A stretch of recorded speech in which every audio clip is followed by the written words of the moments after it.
Oke, bismillahirrahmanirrahim. Assalamualaikum warahmatullahi wabarakatuh. Waalaikumsalam. Alhamdulillah, nahmaduhu wa nasta'inu wa na'udzu billahi min shururi anfusina wa sayyiati a'malina. May yahdihillahu fala mudilla lahu wa may yudlil fala hadiyalah. Asyhadu an la ilaha illallah wahdahu la syarikalah wa asyhadu anna Muhammadan abduhu wa rasuluh allazi la nabiyya ba'dah. Alhamdulillah rabbil alamin.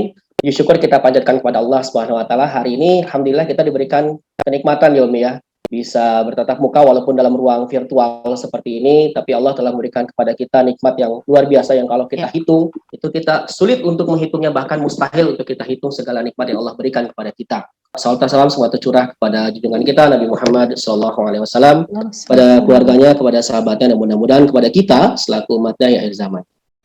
Ya, saya sapa dulu ya semua ini partisipan, totalnya ada sekitar 37. Selamat sore semuanya. Mungkin ini terdiri dari siswa, bisa jadi orang tua siswa, baik yang mungkin sudah terdaftar maupun yang belum terdaftar mungkin Umi ya, karena pendaftaran kita sudah dibuka tanggal 7 Maret ya.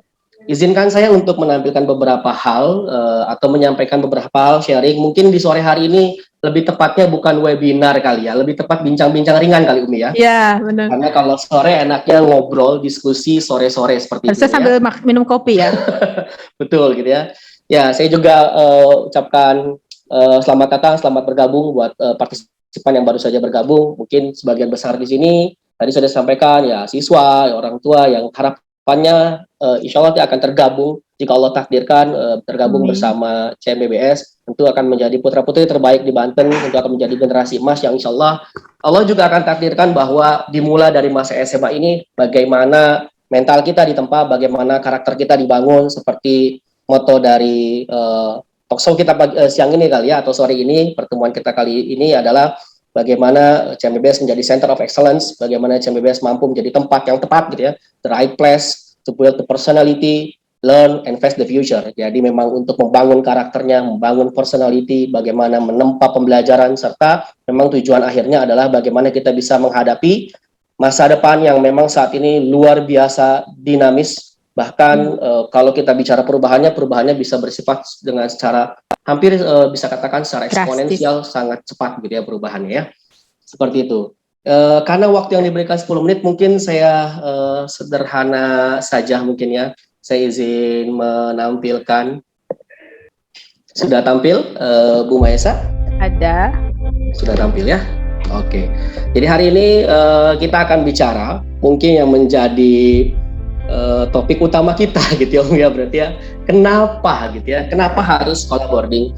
Nah mungkin adik-adik semuanya, bapak ibu semuanya bisa melihat di layar bahwa di sana banyak senyum-senyum yang luar biasa begitu dari kakak-kakak, adik-adik, dari kakak-kakak di tengah-tengahnya ada bapak kepala kita. Ini yang insya Allah juga akan menjadi senyum adik-adik semuanya, senyum putra-putri bapak ibu semuanya pada saat nanti bergabung di CMBBS, bahwa senyum inilah yang akan mengantarkan putra-putri kita atau kalian adik-adik untuk ke gerbang keinginan, ke gerbang impiannya gitu ya. Lalu pertanyaannya kenapa harus boarding, kan seperti itu ya, seperti itu. Nah tentu kalau kita berbicara boarding, tentu ada alasan yang melatar belakang kenapa kita harus memilih boarding gitu ya. Oke, suara saya cukup terdengar jelas ya Umi ya, karena di sini agak jelek gambarnya. Jelas ya, oke. Nah jadi memang pertama, kenapa harus boarding? Ya tentu alasan utama kita menjadi alasan yang paling basic adalah bahwa kita memiliki mimpi dulu yang pertama ya. Nah, baru nanti kita akan bicara teknis kenapa kita harus boarding. Gitu. Ini adik-adik semuanya, mimpi itu harus kita ciptakan, mimpi itu kita harus tulis, mimpi itu kita harus visualisasikan, dan kita harus mampu mengejar mimpi itu, dan bagaimana kita menjelaskan step-stepnya, bagaimana kita untuk mendapatkan mimpi itu dengan ikhtiar yang kita lakukan gitu ya. Maka sebelum kita mulai bagaimana kita meraih mimpi kita, bagaimana kita ingin masuk ke sekolah mana atau kenapa kita harus boarding, pertama izinkan saya untuk menyampaikan kenapa kita harus memiliki mimpi, bahwa kalau adik-adik sekarang posisinya adalah kelas 9 SMP gitu ya, yang kadang kalau masih ada di jenjangnya remaja gitu, kadang belum terpikirkan jauh gitu kenapa harus memiliki mimpi, atau bahkan yang penting saya sekolah dulu. Kadang sebagian besar siswa itu berpikir di tahapan seperti itu, padahal sebenarnya Ada alasan kenapa kita harus memiliki mimpi. Yang pertama, karena kita butuh untuk memiliki tujuan hidup, gitu ya. Memiliki mimpi artinya kita punya harapan, kita punya asa yang memang kita simpan betul-betul dalam pikiran kita, gitu ya. Kita punya tahu harapan kita apa. Jadi kita jelas tahu target kita apa. Maka penting untuk kita memiliki mimpi. Yang kedua, itu menjadi motivasi yang sangat dasar untuk kita bahwa ketika kita jatuh, bahwa mimpi itulah yang membuat kita menjadi bangkit, gitu ya. Ketika kita sedang berada di top bottom, gitu ya, kita berada di bottom sekali, itulah yang akan mengangkat kita semuanya untuk terus berdiri, gitu ya, untuk terus mencapai mimpi. Maka mimpi itu pertama harus dipikirkan, dituliskan, lalu divisualisasikan. Dan mimpi juga yang menjadi satu-satunya alasan kenapa kita tidak boleh jatuh, kenapa kita tidak boleh menyerah pada saat kita jatuh maksudnya. Karena jalan pertama tidak mungkin membuat kamu mendapatkan mimpi, maka terus-menerus kita memberikan jalan alternatif yang bisa kita cari. Kalau misalkan ada sebuah hambatan besar, ada sebuah tembok besar, maka kita harus mencari cara untuk melewati tembok itu. Entah kita hancurkan temboknya, entah kita loncati temboknya, atau kita mencari jalan lain untuk melewati tembok itu. Mimpi juga akan mampu membuat kita melupakan hal yang negatif. Mimpi juga akan mampu kita membuat waktu kita menjadi produktif. Mimpi juga akan mampu mengarahkan diri kita agar tidak memikirkan hal-hal yang bersifat negatif seperti itu, dan lebih fokus dalam mengevaluasi diri. Itu sebagai prolog kita bahwa kok sampai nyambung-nyambung ke mimpi. Ya tentu ketika kalian melakukan sebuah step di dalam kehidupan, terutama ada perubahan step dari step SD menuju SMP, sekarang SMP menuju SMA. Nanti pada saat kalian berada di posisi jenjang menengah, kalian juga mempunyai step untuk masuk perguruan tinggi. Nah, ini akan erat kaitannya semuanya. Makanya semua itu harus diawali dengan mimpi kalian apa yang itu akan menjadi pijakan kalian. Itu pijakan kalian mau ke arah mana, seperti itu ya. Nah, teman-teman semuanya, adik-adik, Bapak Ibu yang saya hormati, kenapa harus punya mimpi? Karena keberhasilan bukan milik orang yang pintar saja, tapi keberhasilan adalah milik mereka yang senantiasa berusaha. Kata siapa? Kata Bapak almarhum Bahrudin Yusuf Habibie, gitu ya. Oke, adik-adik semuanya, kita kembali ke konsep yang pertama tadi ya, why, gitu ya. Kenapa? Kalau menurut Ustazah Mahesa, kalau saya tanya, tentu Ustazah Mahesa tahu persis kenapa kita harus ke boarding, karena beliau senior yang luar biasa mendampingi putra-putrinya, begitu putra-putri di CMPBS, siswa-siswi di CMPBS untuk terus tidak hanya dari sisi kognitif saya kira, tapi beliau lebih banyak menyentuh sisi-sisi dari di luar kognitif ya, saya kira seperti itu, bagaimana karakternya, personality dan seterusnya. Maka yang menjadi dasar pertama kenapa kita harus memasuki boarding, sebenarnya karena alasan yang pertama kita adalah bahwa di boarding itu ada sebuah program yang sifatnya paripurna. Kenapa saya katakan paripurna? Karena pada saat di boarding itu salah satu keunggulannya tentu akan berbeda dengan sekolah-sekolah pada umumnya. Saya tidak bicarakan seluruh sekolah gitu, tapi sekolah umum yang reguler pada umumnya itu hanya biasanya berfokus pada aspek akademis, gitu ya. Hanya fokus pada aspek akademis, sehingga banyak aspek kehidupan lain yang seharusnya dipelajari oleh siswa, tapi tertinggal karena keterbatasan waktu yang mereka miliki tentu pada saat mereka di sekolah. Berbeda dengan boarding yang 24 hour, berada di mana? Berada di sekolah 24 hour, adik-adik semuanya ya. Itu yang perlu jadi catatan adik-adik semuanya. 24 jam, nah kita akan bahas. Mungkin kalau yang SMP-nya pernah boarding ini tidak akan jadi asing gitu ya, dan mungkin akan melanjutkan boarding kembali. Tapi bagi Ananda yang dulunya dari SMP reguler gitu ya, atau MTS yang tidak boarding gitu ya, atau Bapak Ibu yang anaknya belum pernah di boarding, tentu akan berpikir bagaimana mempersiapkan hal itu. Nah, maka harus kami sampaikan bahwa di boarding salah satu yang menjadi keunggulan adalah terdapat program pendidikan yang paripurna begitu ya, karena full 24 hour 24 jam mereka dapat mempraktekkan apa saja yang diajarkan di sekolah, apa saja yang diajarkan di asrama. Mereka juga dapat berlatih menjadi leader dengan berbagai macam organisasi, tentu yang di sekolah juga banyak sekali organisasi yang ada di sekolah, tapi akan lebih banyak sekali ketika itu berada di boarding. Mereka akan mencari solusi-solusi yang ada ketika masalah itu muncul.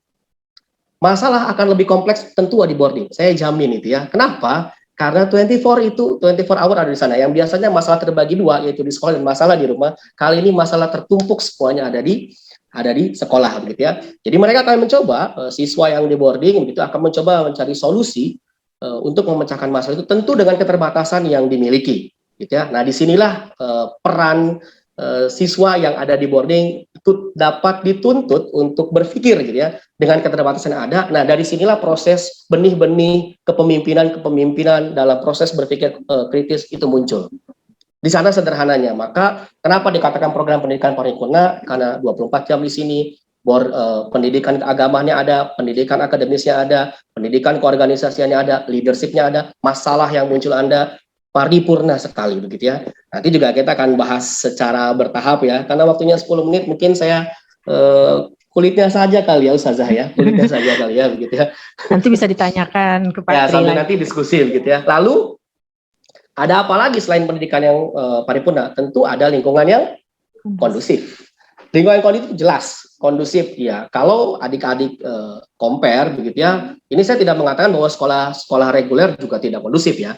Tapi kita bisa pastikan bahwa di boarding itu lingkungan lebih kondusif. Kenapa lebih kondusif? Karena hampir semua elemen di dalam kompleks sekolah begitu ya itu ada, ya nggak? Lalu terlibat dalam proses pendidikan. Yang menjadi aktor itu bukan hanya guru, tapi yang jadi aktor ya guru, wali asuh, mungkin OB, mungkin juru masak, satpam, security, semuanya menjadi aktor dalam proses benar-benar memahami tentang kehidupan. Maka pada saat di boarding, lingkungan yang kondusif itu dapat menjadi alasan kenapa kita memilih boarding school, seperti itu ya. Nah, siswa itu kadang sudah tidak lagi diajarkan teoritisnya saja, atau kadang ada bahasa-bahasa yang tinggi, tapi tidak hanya teoritis, tapi siswa betul-betul melihat secara langsung praktik kehidupan nyata dalam berbagai aspek, kurang lebih seperti ya.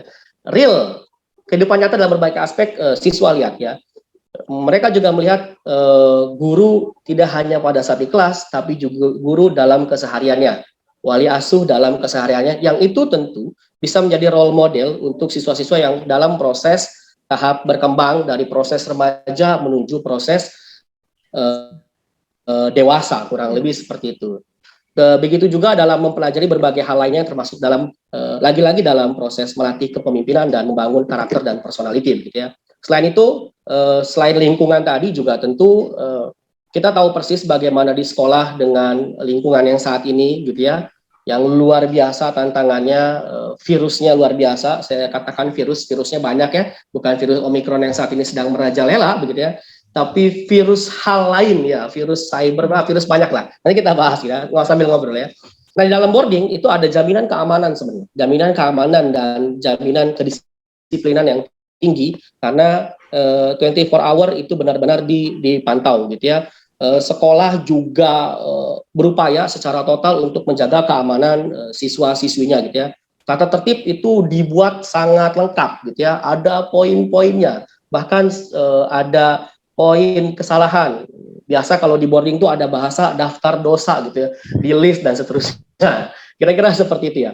Nah, lingkungan ini menjadi sangat kondusif karena jaminan keamanan, jaminan kedisiplinan, termasuk juga yang di luar sana, mungkin di sekolah reguler itu banyak tantangan yang tidak bisa diakomodir oleh guru atau lingkungan sekolah, seperti bagaimana menstop merokok, bagaimana agar tidak terpapar narkoba, bagaimana agar terhindar dari pergaulan bebas. Itu sulit untuk dipantau.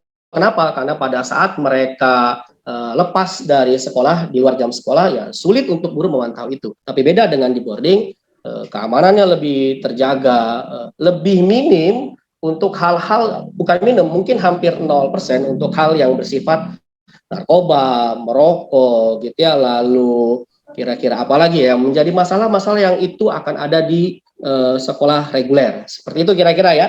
Untuk lingkungan kondusif, mungkin teman-teman juga atau adik semuanya bisa paham bahwa lingkungan ini bukan hanya lingkungan di sekolah, tapi juga lingkungan pertemanan yang bersifat pergaulan, yang tentu kalau misalkan di boarding itu relatif siswa-siswa yang masuk memiliki karakter yang baik, relatif memiliki karakter yang baik, sehingga dari awal inputnya sudah relatif baik, sehingga itu menjadi atmosfer yang positif buat adik-adik semuanya untuk bisa belajar, begitu ya, bisa bukan hanya belajar tapi juga mengembangkan kepribadian, mengembangkan kreativitas, mengembangkan karakter dan yang lainnya, kurang lebih seperti itu. Nah itu yang kedua ya, selain pendidikan paripurna, lingkungan yang kondusif, sholat jamaahnya terjaga, adik-adik yang biasanya kalau subuh susah gitu ya, ini harus dipaksa. Tentu dalam proses pembelajaran tidak ada proses pembelajaran yang full menyenangkan, tidak ada. Belajar itu selalu meletihkan, belajar itu selalu melelahkan.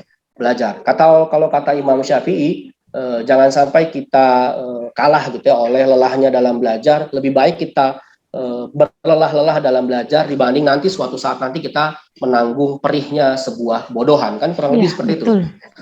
Nah, ini kira-kira suasana kakak-kakak kalian yang pada saat tatap muka kemarin terjaga untuk sholat jemaahnya. Maka kalau adik-adik semuanya benar-benar ingin build personality gitu ya, maka CMBBS boarding menjadi the right place untuk itu, untuk membangun personality, untuk membangun karakter, untuk belajar dengan baik. Tentu ini dalam upaya untuk menatap masa depan. So this is tempat yang tepat for excellence to build the personality and face the future, kan kurang lebih seperti itu. Nah, selanjutnya selain pendidikan yang paripurna, lalu lingkungan yang kondusif, tentu ada guru dan wali asuh di dalamnya yang insya Allah adik-adik bisa kita lihat nanti, tentu ada guru dan wali asuh yang berkualitas. Kenapa? Karena boarding dipersiapkan oleh provinsi, dipersiapkan oleh banyak hal begitu ya, yayasan dan seterusnya. Itu kalau untuk di boarding biasanya guru-gurunya memang dipilih oleh guru-guru yang lebih berkualitas gitu ya, biasanya gitu ya, dibandingkan sekolah-sekolah konvensional yang lainnya, karena dibutuhkan kecerdasan intelektual di dalam mengajarkan, di dalam memberikan ilmu, di dalam memberikan contoh karakter dan seterusnya. Dibutuhkan juga kecerdasan sosial di dalamnya, dibutuhkan juga kecerdasan pedagogis di dalamnya oleh guru-guru yang dan wali asuh yang berada di sekolah boarding gitu ya, sekolah boarding gitu ya, kurang lebih seperti itu. Dan yang terakhir mungkin udah 10 menit ya. Mohon maaf ya, sulit ya kalau bisa 10 menit ya. Dan tentu ini saya harus simpulkan bahwa boarding menjadi laboratorium kehidupan yang sempurna untuk siswa. Kenapa saya katakan laboratorium kehidupan yang sempurna untuk siswa? Karena di dalamnya mengandung heterogenitas siswa ya. Macam-macam siswa ada di sana. Yang kedua, karena 24 jam adik-adik bersama-sama dengan siswa yang heterogen. Maka ya kita dapat sebutkan bahwa ini menjadi laboratorium kehidupan yang pertama buat adik-adik sebelum adik-adik mengalami kehidupan yang sebenarnya pasca lulus SMA gitu ya, kira-kira seperti itu. Karena di dalamnya ada siswa heterogen, ada macam latar belakang, budaya, sosial, lalu termasuk tingkat kecerdasannya bermacam-macam begitu ya. Kemampuan akademiknya juga relatif beragam. Ada yang ya bergantung tingkat seleksi, tapi harapan besar kita mempunyai kecerdasan akademik yang mencukupi untuk bisa berlari bersama begitu ya. Nah, kenapa dikatakan laboratorium kehidupan yang sempurna? Karena mereka atau siswa semuanya begitu akan ditempa ya, di boarding itu, mulai dari bangun, makan, belajar, istirahat, ngaji dan seterusnya. Semua proses belajar mengajar akan dilalui secara bersama-sama. Maka yang namanya bersama-sama pasti akan muncul sebuah masalah. Masalah itulah yang menjadi awal proses pendewasaan kita. Masalah itulah yang menjadi bagaimana kita belajar untuk memecahkan sebuah masalah dengan cara-cara yang sesuai, memecahkan masalah dengan ya tentu ya kompleks lah ya, masalahnya bisa macam-macam, masalah organisasi, masalah pergaulan, masalah pertemanan, bahkan masalah kecil dalam hal kehidupan sehari-hari seperti itu. Seperti itu adik-adik ya, nanti juga tentu dengan berbagai masalah itu, dengan berbagai heterogenitas yang ada, akan terbentuk karakter sosial yang tinggi, saya kira begitu, karakter sosial yang tinggi di antara siswa. Ketika misalkan salah satu di antara siswa mengalami masalah, maka orang terdekatnya kan akan menolongnya, teman-teman terdekatnya akan menolongnya. Ya, itu mungkin hal-hal sederhana yang tidak ada di sekolah reguler. Kenapa? Karena bisa jadi di datang ke sekolah hanya untuk belajar. Mungkin ada kalau sekolah siswa-siswanya ikut organisasi, tapi bagi siswa yang hanya belajar pulang, sulit untuk bisa membangun karakter itu, gitu ya. Kurang lebih seperti itu. Jadi saya ingat betul bagaimana ketika di SMA kata-kata ini muncul dari salah satu guru saya. Sampai saya mengingatnya sampai sekarang. Jadi kata-kata laboratorium kehidupan itu bukan dari saya, tapi saya mengingat betul ada seorang guru ketika saya mengatakan bahwa jadikan SMA-mu, jadikan masa SMA-mu sebagai laboratorium kehidupanmu. Ingat, di laboratorium kalian boleh salah, tapi di laboratorium kalian tidak boleh dusta dengan hasil apapun. Nah, kurang lebih seperti itu. Mungkin Miss Niha sebagai guru kimia tahu persis ya, kalau dalam penelitian tuh nggak boleh berbohong, nggak boleh berdusta, nggak boleh memanipulasi, tapi boleh salah gitu ya. Karena ternyata kesalahan-kesalahan kecil dan besar pun itu yang menjadi pembelajaran untuk kita untuk dapat kita menemukan solusi-solusi. Itu garis besarnya adik-adik. Saya hanya bisa mengupas kulitnya bagaimana kenapa harus boarding. Yang pasti kalau saya bicara ada berbagai kisah gitu ya. Sebenarnya kalau mau bicara kisah banyak sekali siswa-siswa ketika di SMA biasa saja sebenarnya begitu ya, tapi karena mereka menemukan lingkungan yang tepat yang bisa ngebangun bareng-bareng itu pada akhirnya menjadi sesuatu yang luar biasa saat ini ya. Betul, mungkin nanti betul diskusi sekali. lain kali begitu ya. Itu untuk apa kenapa harus boarding gitu ya.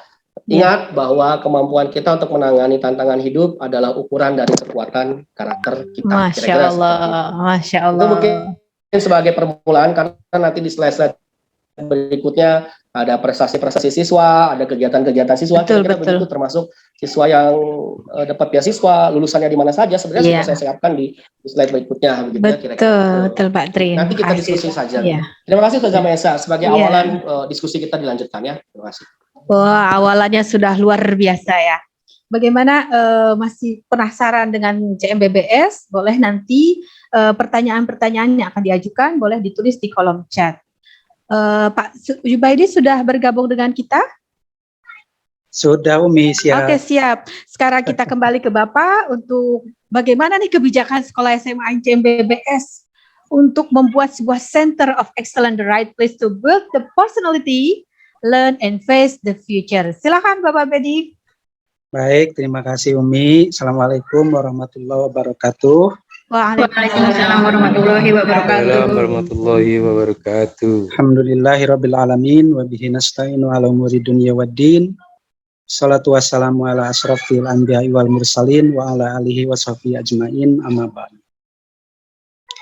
Yang saya hormati Umi, lalu Pak Tri ya, Pak Tri, dan Bapak Ibu sekalian, anak-anak juga barangkali ini ya, adik-adik ada dari SMP MTS kelas 3, berapa? Kelas 9 ya. Kelas 9 ya. Ya, alhamdulillah kita bisa bertemu di sore hari ini, dan barangkali di antara Bapak dan Ibu atau anak-anak, adik-adik yang hadir pada pertemuan ini ingin mengetahui lebih jauh terkait dengan keberadaan SMA Negeri Cahaya Madani Banten Boarding School atau CMBBS.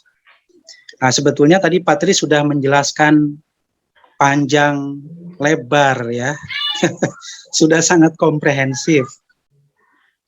Sehingga tugas saya menyampaikan ini tinggal 10% aja sebenarnya.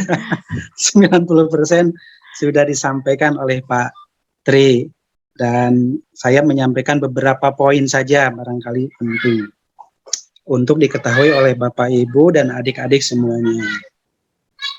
Pertama, memang kita perlu menggarisbawahi bahwa betapa pentingnya cita-cita, impian dari seorang anak gitu, atau anak-anak, walaupun mungkin adik-adik ini masih kelas 9 SMP MTS, tetapi alangkah lebih baik apabila cita-cita dan impian itu ditetapkan sedini mungkin.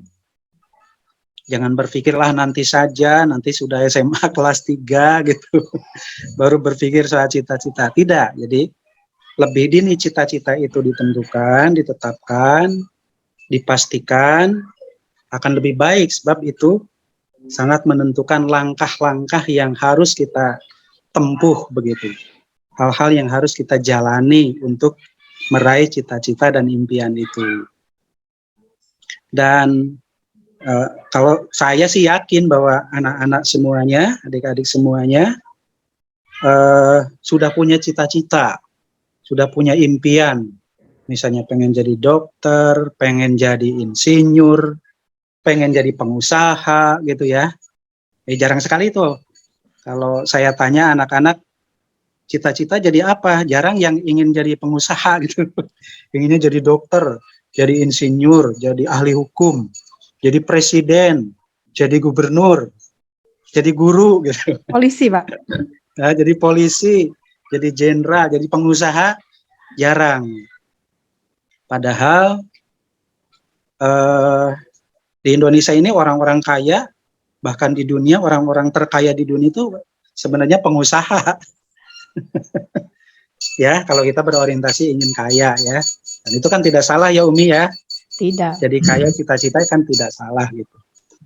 Tapi apapun cita-cita adik-adik, ya tugas kita sebagai guru, sebagai orang tua, Bapak Ibu barangkali memberikan dorongan, memberikan dukungan kepada anak-anak kita gitu. Dan salah satu langkah terbaik untuk bisa meraih cita-cita saat ini adalah melalui sekolah, melalui pendidikan. Maka untuk mencapai cita-cita yang tinggi, impian yang tinggi, harus berada dalam lingkungan sekolah yang baik. Nah, kan banyak sekolah itu kan. Di Indonesia itu ada ribuan sekolah. Di Banten juga ada barangkali ribuan sekolah. Tetapi tidak banyak sekolah yang baik. Oleh karena itu, bukan nasihat lah. Pesan pertama saya di sore hari ini, pilihlah sekolah yang baik, begitu ya. Tentu sesuai dengan kecenderungan adik-adik memilih sekolah seperti apa, kan yang baik juga jenisnya macam-macam. Nah, salah satu di antara yang baik itu adalah sekolah berasrama atau sekolah boarding. Nah, tadi Pak Tri sudah menjelaskan panjang lebar tuh ya, kenapa sekolah boarding. Ya, bagi kita di CMBBS, tadi juga Pak Tri sudah menjelaskan apa yang diselenggarakan di CMBBS itu spektrumnya banyak gitu ya. Mulai dari kurikulumnya seperti apa. Jadi sekolah yang baik itu kan mensyaratkan pertama kurikulumnya baik, begitu ya. Yang kedua guru-gurunya juga guru-guru yang baik, artinya memenuhi standar gitu. Lalu yang ketiga letaknya, lokasinya juga perlu diperhatikan. Jangan sampai kita memilih lokasi sekolah yang di pinggir rel kereta api gitu ya. Yang kalau kereta itu lewat, kita lagi belajar, membuat kita terganggu konsentrasi. Malah terganggu kita asalnya sedang belajar, kemudian ada kereta lewat, berdiri di jendela ingin lihat kereta lewat. Berisik begitu, jadi sangat mengganggu konsentrasi. Kemudian yang berikutnya adalah perhatikan teman-temannya. Yang masuk ke sekolah itu siapa gitu ya, karena teman itu kan mempengaruhi pergaulan kita, dan pergaulan kita mempengaruhi kepribadian kita, mempengaruhi kebiasaan-kebiasaan kita, yang pada akhirnya mempengaruhi karakter kita. Dan kalau karakter itu baik, maka itu menjadi modal penting bagi adik-adik untuk meraih cita-cita, apapun cita-citanya gitu. Jadi modal utamanya adalah karakter. Karakter itu hubungannya nanti dengan pergaulan, dan pergaulan itu dipengaruhi oleh teman seperti apa. Jadi cari teman yang baik begitu. Betul, ya. Nah, mungkin mengingatkan ya, Pak. Ya. Mengingatkan 2 menit lagi nih Pak. Oh, 2 menit lagi. Iya. Ya, jadi kalau dikaitkan dengan itu, CMBBS itu tepat. Selain tadi visinya menjadi tempat yang tepat untuk membangun kepribadian atau personality tadi, tempat yang tepat untuk belajar dan untuk mempersiapkan masa depan. Ya contoh saja misalnya CMBBS ini ya, CMBBS ini adanya di kaki Gunung Karang. Banyak pohon-pohon, suasananya hijau begitu ya. Sejuk. Jauh dari lalu lintas, pasti tenang suasananya. Adik-adik kalau bersekolah di CMBBS dipastikan tidak akan kekurangan oksigen gitu. Kira-kira itu. Dan oksigen itu penting untuk kesehatan kita, termasuk kesehatan otak kita gitu ya. Betul. Karena otak yang sehat membutuhkan suplai oksigen yang cukup selain makan ya. Dan oksigen yang cukup menjamin konsentrasi dan fokus belajar kita yang baik. Gitu. Itu satu. Yang kedua, teman-teman kita kayak apa sih nanti? Yang masuk ke CMBBS adalah anak-anak yang sudah terpilih. Rata-rata mereka punya motivasi yang tinggi, punya motivasi yang bagus. Kalau di luaran kita mendengar banyak cerita anak yang merokok, anak yang mabal, begitu ya, dan lain sebagainya. Ada yang namanya tawuran. Di CMBBS jauh lah dari kata-kata itu. Jadi insya Allah menjadi tempat yang tepat lah untuk belajar, untuk mempersiapkan diri menghadapi masa depan. Jadi sementara itu aja dulu ya Umi ya. Betul ya. Tidak ada bully-bulian ya Pak ya di SMA CMBBS. Tidak ada bully-bulian. Oh ya, tidak ada bully-bulian. No bullying ya. No bully. Ada Mistia nanti agen-agen rootsnya di sini banyak nanti, tidak boleh ada bully di CMBBS. Oh iya. Profil alumni SMA CMBBS. Nanti kita tanya kepada Pak Jubaidi seperti apa sih profil alumni SMA CMBBS. Tapi sebelumnya kita lihat dulu tayangan dari Pak Afif. Silakan Pak Afif. Ini dia Sesa Wiguna ya, asal Cikesik Pandeglang, menempuh pendidikan sekarang S3 di Tokyo. Pekerjaannya di BNPB ya. Motonya kerja keras, kerja cerdas, doa orang tua. Motivasinya keep up the good work, mimpiku berasal dari kaki Gunung Karang, dari sini ternyata mimpinya. Ya Allah, alhamdulillah. Sesa. Ada Anggi Gayatri. SMA CMBBS tahun 2006 sampai 2000 berapa ini? 2009 dari Bakri University, sekarang sedang menempuh S2 di University of Glasgow. Oh, Masya Allah, susah sekali nah. Di Inggris ya. Kerjanya sekarang di Garuda Indonesia. Lanjut, oh, Masya Allah. Ini dia Musab Abdul Asyahid, S1 Arsitektur UI. S2 sama arsitektur juga di UI, sekarang menjadi dosen Fakultas Teknik Universitas Sultan Ageng Tirtayasa. Masya Allah, kembali ke Banten. Nih, dengan Musab kembali ke Banten. Beliau juga tim ahli cagar budaya pemerintah Kota Depok sampai sekarang. Oke. Oh iya, ini ada ininya. Semoga SMA CMBBS tetap menjadi tempat terbaik untuk membangun karakter dan mempersiapkan generasi muda Banten untuk menghadapi tantangan masa depan. Bukan hanya pada bidang akademik, tapi juga bidang keagamaan, sosial, budaya, dan nilai-nilai keseharian yang semakin sulit ditemukan dalam pengajaran sekolah formal. Ini tertutupi saya. Oke, ini ada Rian Alif Madani, pendidikannya di S1 UGM, sekaligus juga S2 ya. Sekaligus S2, Masya Allah, ini S1, S2 sekaligus di UGM. Punya prestasinya top 3 Asia Pasifik dan Middle East Region, mobil urban hemat energi, Masya Allah. Ini tahun berapa nih dia sama CMBBS-nya? Saya tidak hafal nih. Wah, ini tidak perlu saya bacakan, kayaknya kebanyakan bahasa Inggrisnya. Terus kemudian ini ada M. Akbar Jalul Fikri, Masya Allah, lulusan IPDN tahun 2018, bertugas di pemerintahan Kabupaten Temanggung, Jawa Tengah. Wah, dia nggak kembali ke Banten. Bertugas karir di Kementerian Dalam Negeri, kemudian bertugas di Kabupaten Tangerang. Oh, pernah di sini, bertugas di Provinsi Banten, kemudian bertugas di Kabupaten Temanggung terakhir. Masya Allah. Siapa lagi ini? Mitsi Alia Rifanisa, pendidikan SMA CMBBS 2011-2014. Pernah ke ITB, kemudian masuk di Kyoto University Jepang, Masya Allah. Pernah terima di SIMAK UI tahun 2014, beasiswa Mombuka Gokuso tahun 2014. Pekerjaannya sekarang kayaknya di sana, di Jepang ya. Saya tidak terlihat ini slideshow-nya. Iya, iya. Ini lagi Rama Satria, Universitas Gajah Mada. Dia berprestasi di top 3 business presentation mobil listrik Arjuna 2019 di Jepang. Masya Allah. Rama Satria saya juga tidak tahu ini angkatan berapa. Oh, seangkatan sama dengan Alif ya. Oke. Angga Hermawan, Pendidikan dan Karir, Postdoctoral Research Faculty of Textile, Science and Technology, Shinshu University, Jepang. Masya Allah. Jadi peneliti di Shinshu Universitas Jepang, University Jepang.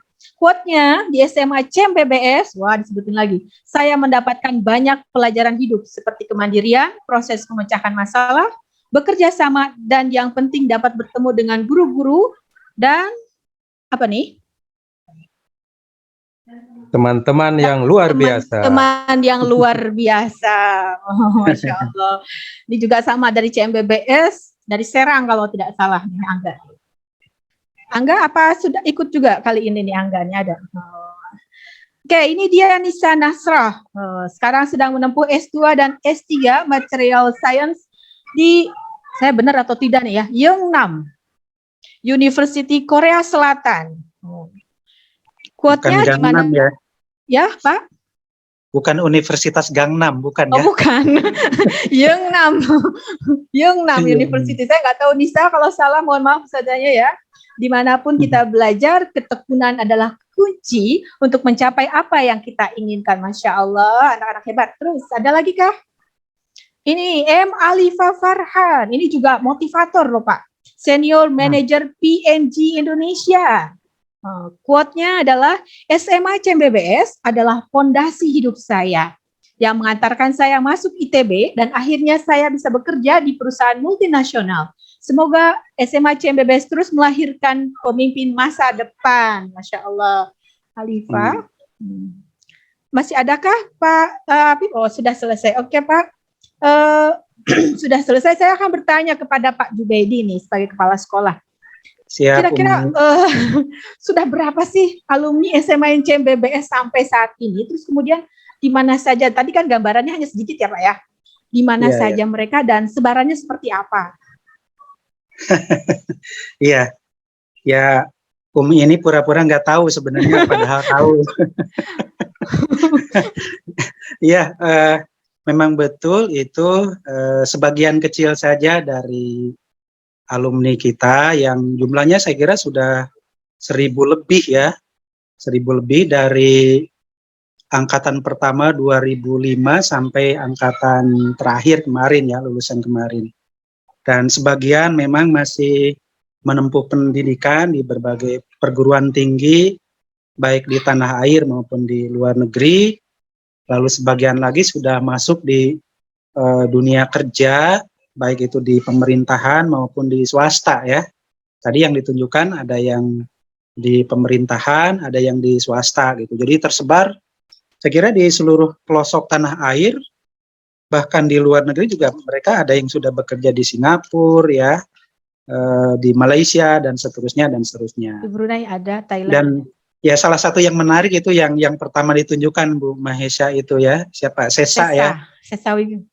Saya ingat betul pertama kali Sesa ini datang diantar ke sekolah, karena maaf Sesa ini sekali lagi maaf berasal dari keluarga yang tidak mampu gitu ya, badannya kecil gitu ya, rambutnya agak ikal gitu, agak kurus badannya, kemudian malu-malu datang ke sekolah, bertemu dengan kami guru-guru gitu ya, lalu ikut berproses di CMBBS sampai akhirnya lulus, dan saya tidak menyangka, saya sebagai gurunya tidak menyangka kalau pada akhirnya saat ini Sesa yang berasal dari salah satu pelosok kampung Cikesik, Banten Selatan, sekarang dia sudah menginjakan kaki di Jepang.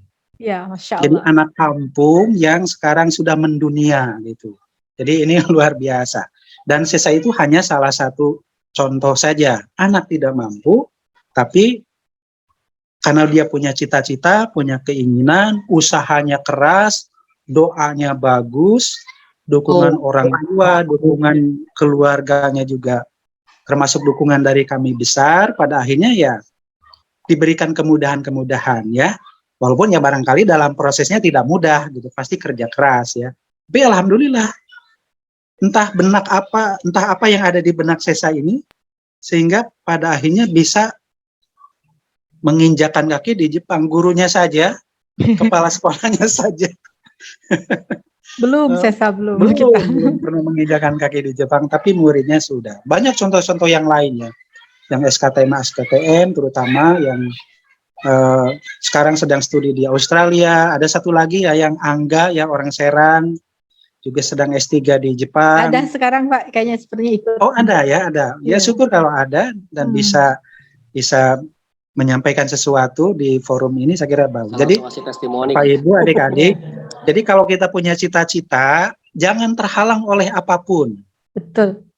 Jadi status ekonomi dan sebagainya itu bukan penghalang. Sudah banyak sekali buktinya di CMBBS, anak yang awalnya sangat terbatas, tetapi punya keinginan yang kuat, punya tekad yang kuat, doa yang khusyuk, begitulah.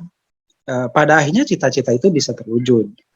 Jadi itu kira-kira catatan saya, Bu Mahesa atau betul. Umi, terkait dengan keberadaan alumni kita yang membanggakan itu. Alhamdulillah. Iya. Sepertinya saya juga kemarin dapat informasi yang alumni STAN kemarin itu sudah ada yang di ujung Aceh sama yang di Atambua. Berarti kan sudah mengindonesia ya Pak ya? Ujung barat, ujung timur.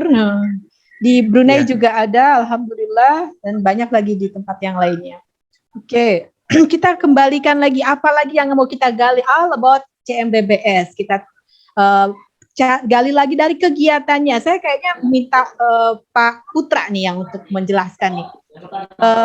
Foto-foto kegiatan SMA CMBBS bagaimana, terus kemudian bagaimana sih dari kegiatan CMBBS ini bisa membentuk karakter kepemimpinan, terus tanggung jawab, saling menghargai, terus saling tolong menolong, terus membuat anak-anak seperti menjadi satu keluarga gitu. Silakan Pak Putra, bagaimana coba tolong jelaskan sehingga anak CMBBS itu berbeda.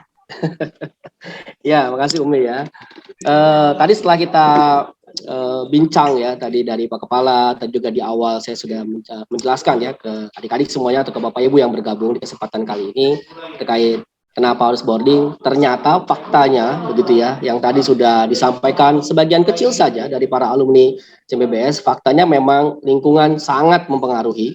Faktanya lingkungan sangat mempengaruhi bagaimana tumbuh kembang personality, bagaimana tumbuh kembang karakter. Karena memang saya juga sering punya beberapa pengalaman sih dengan terutama dengan kalau di CMBBS mungkin karena memang dulu saya bukan di SMA CMBBS ya Bu ya.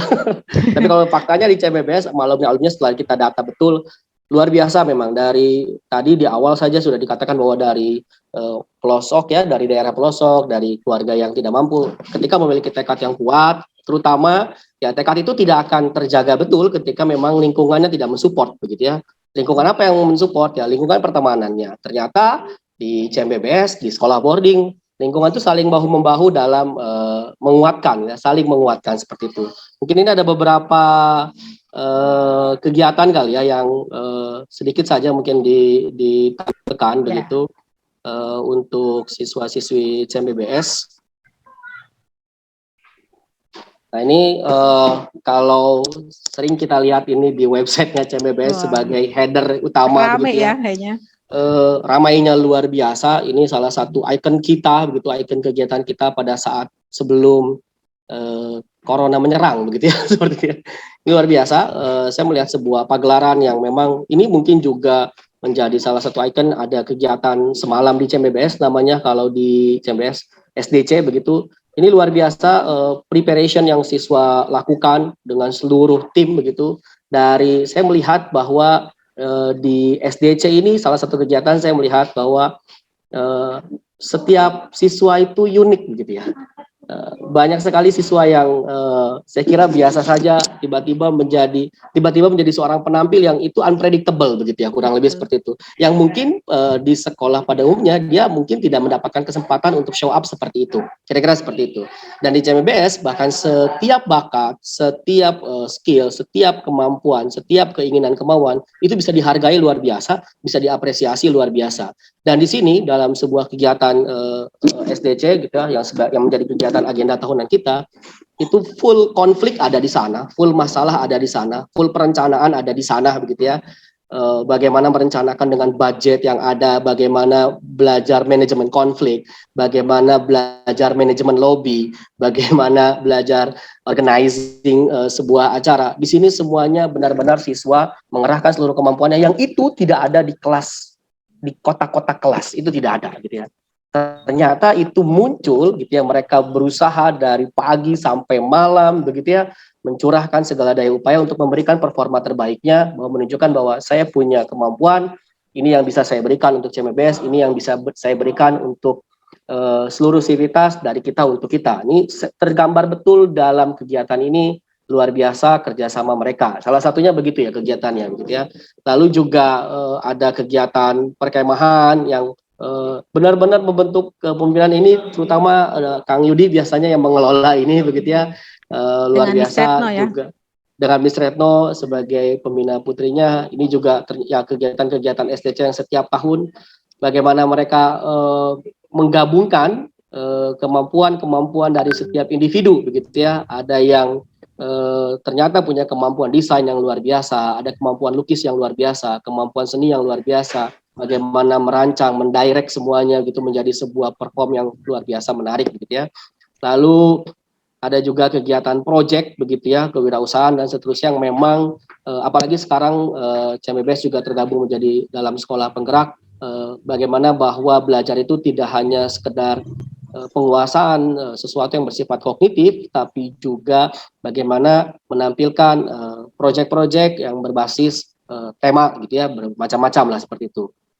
Lalu juga ini menjadi diskusi-diskusi yang menjadi rutin di sore hari di kelas begitu ya, bahwa siswa benar-benar memiliki ruang untuk bisa berdiskusi bersama begitu, untuk saling mensupport, untuk saling menguatkan dalam proses pencapaian mimpi-mimpi dan tujuan-tujuannya begitu ya.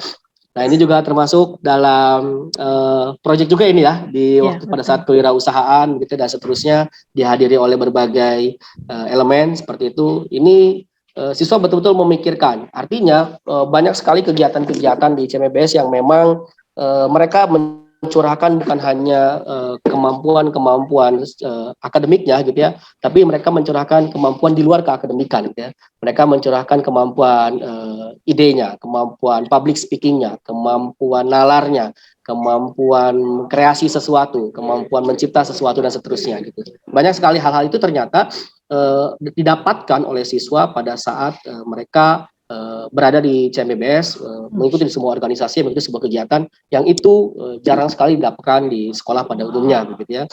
Ini salah satu visualisasi dari mimpi siswa-siswa kelas 12. Kalau adik-adik berada di CMBS, maka suatu saat pasti adik-adik akan mencoba memvisualisasikan mimpi adik-adik dalam, kalau di kami punya budaya namanya dream wall gitu ya. Dream wall artinya ini menjadi salah satu bentuk nyata memvisualisasikan mimpi, bahwa mimpi itu tadi di awal ya, butuh dipikirkan, butuh dirancang, butuh dituliskan, dan butuh divisualisasikan agar mimpi itu terjaga, agar tetap kita kuat gitu ya, agar setiap kali melewati dinding itu, setiap kali, karena ini menjadi dinding yang center di gedung kelas 12, kita teringat bahwa ketika kita turun motivasinya, kita teringat bahwa itu ada saya yang kelak berada di sana ya, kira-kira seperti itu.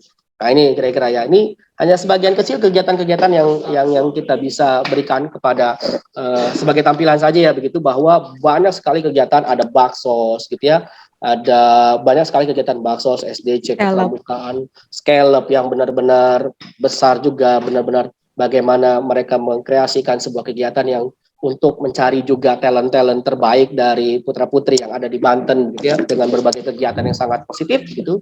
Itu luar biasa. Pada prinsipnya adalah bahwa kegiatan itu menjadi wadah bukan hanya untuk mengembangkan kreativitas mereka, bukan hanya untuk mengembangkan ide mereka, tapi juga bagaimana mereka belajar manajemen konflik kali ya, seperti itu. Karena itu yang menjadi penting agar bisa diaplikasikan dalam kehidupan real nanti. Makanya dikatakan di awal tadi bahwa sekolah menjadi laboratorium kehidupan awal yang sempurna untuk siswa, karena di dalamnya ada bahan-bahan untuk kita mempersiapkan diri menuju kehidupan yang sebenarnya, bagaimana kita bisa menyikapi sesuatu masalah dengan baik, begitu ya. Disinilah tempat kita belajar. Boleh salah di sini, tapi kita punya pengalaman yang luar biasa kelak pada saat kita di kehidupan real, begitu ya, Ustazah ya, kepala dan seterusnya ya. Nah, ini juga salah satu mungkin yang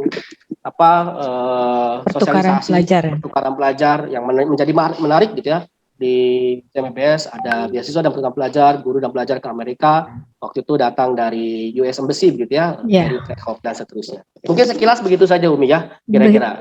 Betul. Makasih Pak Tri. Yang lainnya dan seterusnya lah, itu belajar banyak hal nanti di sini. Adik-adik akan merasakan sesuatu yang berbeda yang mungkin tidak pernah didapatkan pada ketika di sekolah pada umumnya, kira-kira seperti itu. Betul. Terima kasih. Masya Allah.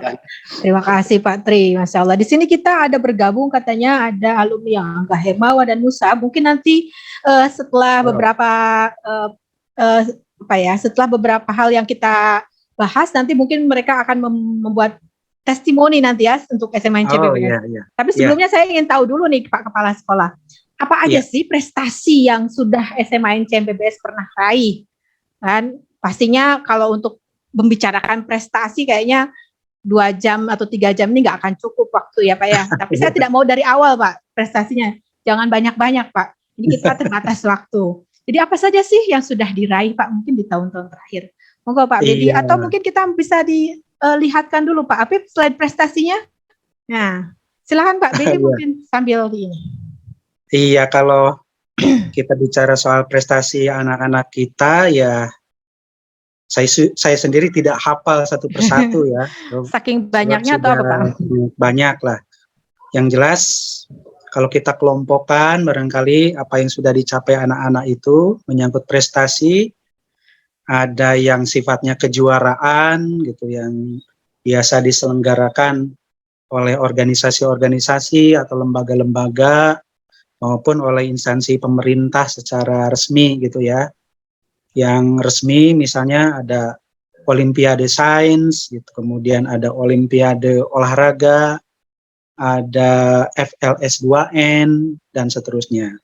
Nah, khusus misalnya untuk Olimpiade Sains kita hampir rutin lah menjadi langganan kita tiap tahun masuk ke event tingkat nasional Olimpiade. Kalau sekarang namanya sudah KSN ya, dan kita rutin tiap tahun berpartisipasi, bahkan meraih emas, meraih perak, meraih perunggu di event nasional yang bergengsi itu gitu ya. Lalu kegiatan-kegiatan yang sifatnya lomba yang diselenggarakan oleh perguruan tinggi, misalnya di ITB, di Unpad, di UI, di yang dekat di Untirta, di Gajah Mada, di ITS ya, kita seringkali berpartisipasi dan kita seringkali meraih lomba, baik itu di bidang akademik, di bidang riset, di bidang penelitian, ataupun yang lain-lain. Saya kira banyaklah, susah disebutkan satu persatu. Tapi sebetulnya yang jauh lebih membanggakan kan itu aspek-aspek yang bisa diukur ya, Umi ya, tapi yang lebih membanggakan, tetapi ini pun ya termasuk ya di bidang Umi sendiri ya, bahasa Arab ya. Udah berapa kali tuh Umi nganter anak-anak ke Jakarta ya, ke pusat. Meraih prestasi di tingkat nasional, saya kira luar biasa. Tetapi di pihak yang lain yang orang seringkali menyebutkan itu bukan prestasi. Tapi bagi saya itu sebuah prestasi, yaitu soal personality.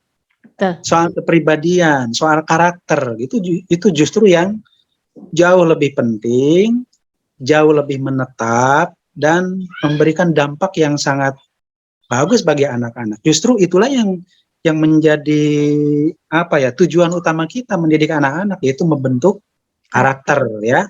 Jadi anak boleh jadi apa saja, boleh jadi dokter, jadi insinyur, jadi pengusaha, jadi ahli hukum, apapun silahkan. Tetapi jadilah dokter yang jujur, jadilah pengusaha yang jujur, jadilah ahli hukum yang jujur, jadilah politisi yang jujur. Jadi jujur itu menjadi basic dari semuanya gitu.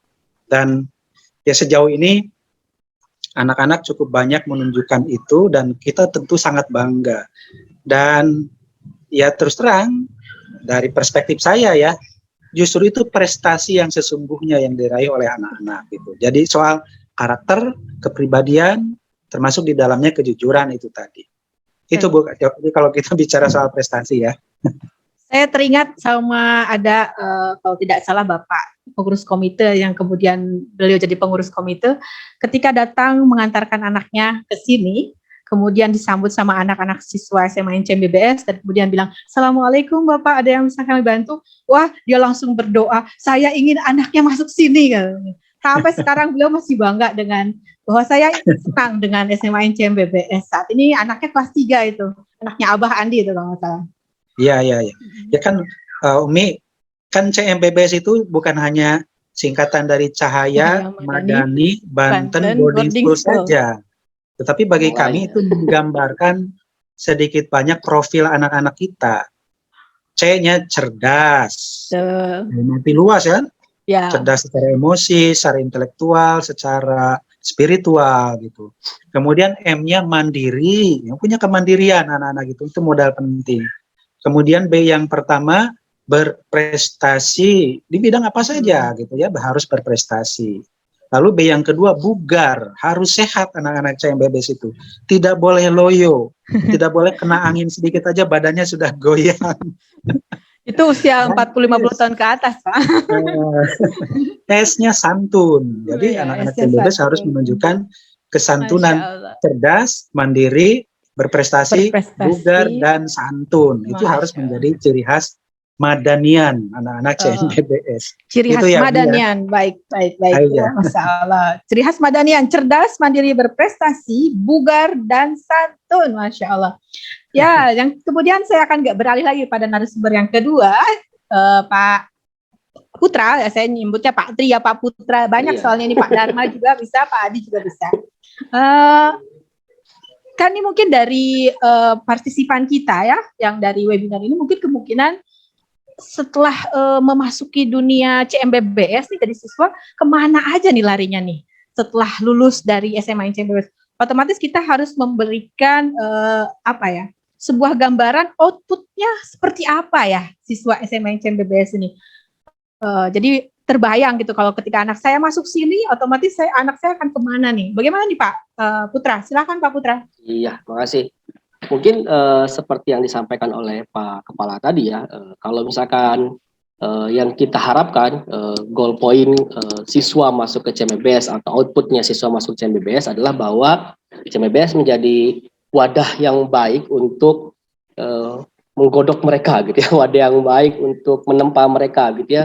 Istilahnya di sini ya wadahnya ya keluarnya jadi sesuatu yang berharga, kurang lebih seperti itu. Karena kita tidak ingin bahwa output kita ini hanya sekedar pencapaian secara akademik, tapi juga punya harapan besar bahwa ciri Madanian tadi yang disampaikan oleh Pak Kepala, ciri CMBBS-nya ya, cerdas dalam berbagai aspek tadi ya, terutama cerdas secara karakter dan spiritual mungkin yang menjadi modal atau menjadi hal langka yang saat ini terjadi ya, hal langka gitu ya, karena sudah banyak cerdas yang akademis ternyata juga ketika tidak memiliki kecerdasan secara spiritual dan karakter ternyata malah menyulitkan gitu ya, malah menyulitkan rakyat gitu seperti itu.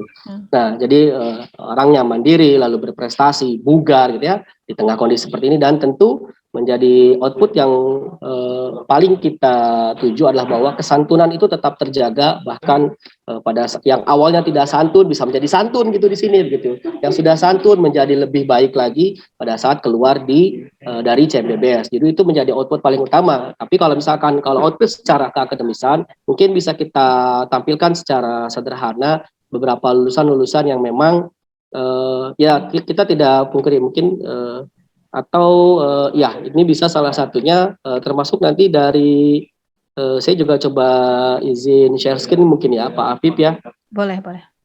untuk outputnya. Sebentar.